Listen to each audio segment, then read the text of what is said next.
1. Duplicated self-consciousness. Section 179. It's time to roll a little cigarette first. Or during. Self-consciousness has before it another self-consciousness. It has come outside itself. This has a double significance. First, it has lost its own self, since it finds itself as another being. Secondly, it has thereby sublated that other, for it does not regard the other as essentially real, but sees its own self in the other. Section 180. It must cancel this, its other. To do so is the sublation of that first double meaning, and is therefore a second double meaning. First,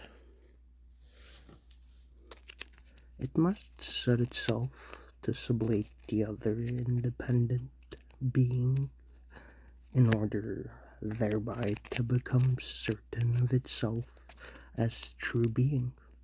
Secondly, it thereupon proceeds to sublate its own self, for this other is itself. Section 181. This sublation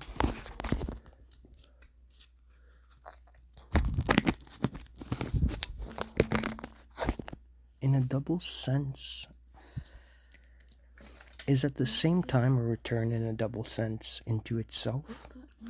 For firstly, through sublation, it gets back itself, because it becomes one with itself again, through cancelling,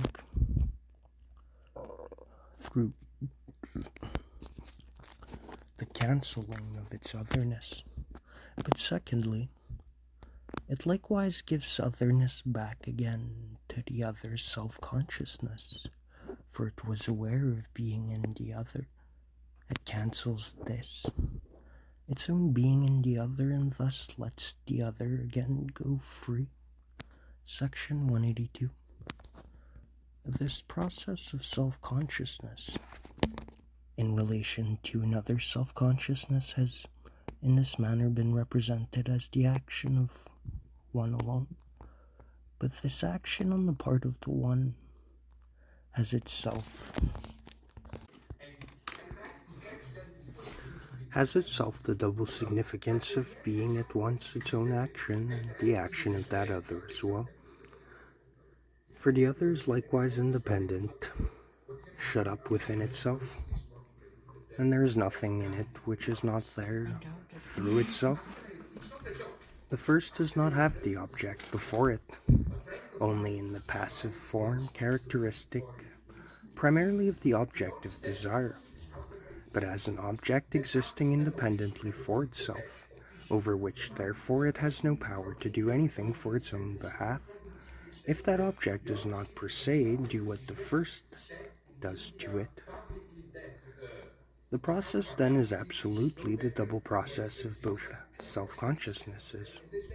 Each sees the other do the same as itself. Each itself does what it demands on the part of the other, and for that reason does what it does, only so far as the other does the same.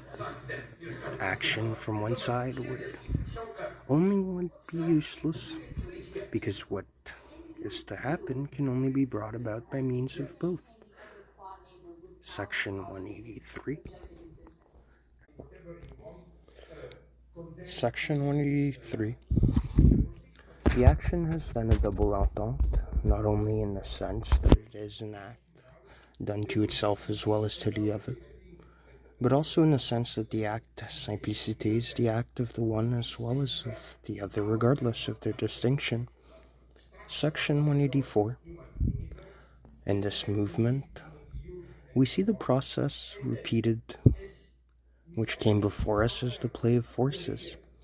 In the present case, however, it is found in consciousness. What in the former had effect only for us, contemplating experience, holds here for the terms themselves. The middle term is self-consciousness, which breaks itself up into the extremes, and each extreme is this interchange of its own determinateness and complete transition into the opposite. While qua consciousness, it no doubt comes outside itself. Still, in being outside itself, it is at the same time restrained within itself. It exists for itself, and its self-externalization is for consciousness. Consciousness finds that it immediately is and is not another consciousness, as also that this other is for itself only when it cancels itself as existing for itself, and has self-existence only in the self-existence of the other. Each is the mediating term to the other,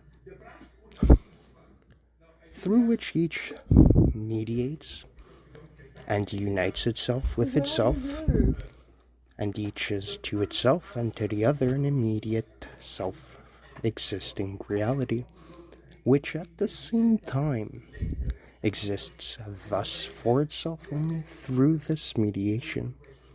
They recognize themselves as mutually recognizing one another.